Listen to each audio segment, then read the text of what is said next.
Hello বন্ধুরা, তোমরা কি তোমাদের ফেসবুকের যে নামটা রয়েছে সেটা পরিবর্তন করতে চাও? তো চলো আজকে তোমাদেরকে সেটা দেখিয়ে দিচ্ছি। তো তোমাদেরকে প্রথমে ফেসবুকের আইডিটাতে চলে আসতে হবে, দেন হচ্ছে তোমার সেটিংস নামে যে অপশনটা রয়েছে সেটিংস এন্ড প্রাইভেসি রাতে চলে আসতে হবে, দেন হচ্ছে পার্সোনাল ডিটেলস নামে যে অপশনটা রয়েছে এটাতে জাস্ট হচ্ছে চলে আসতে হবে।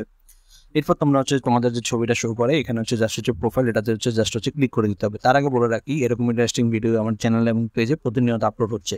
তো পেজটিকে অবশ্যই ফলো দিয়ে রাখবে আর চ্যানেলটিকে সাবস্ক্রাইব করে রাখবে। তো এরপর হচ্ছে তোমরা হচ্ছে তোমাদের যে নামটাকে শো করবে, তো এখানে তোমরা হচ্ছে জাস্ট হচ্ছে ক্লিক করে দিবে, দেন হচ্ছে তোমরা এখানে দেখতে পাবে যে লোডিং হয়ে নাম বা নেম এটা রয়েছে। তো তোমরা হচ্ছে এখান থেকে এসে তোমাদের যে নামটা থাকবে সেটাকে জাস্ট হচ্ছে কেটে দিবে।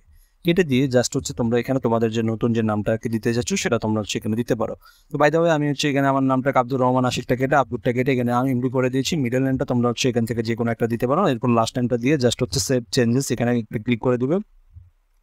এরপর নেক্সট এই বাটনে আসতে এখান থেকে তোমাদেরকে দুইটা সাজেস্ট করবে, একটা হচ্ছে মোহাম্মদ আশিক, একটা হচ্ছে আশিক এমডি। তোমাদের যেটা ভালো লাগে সেটা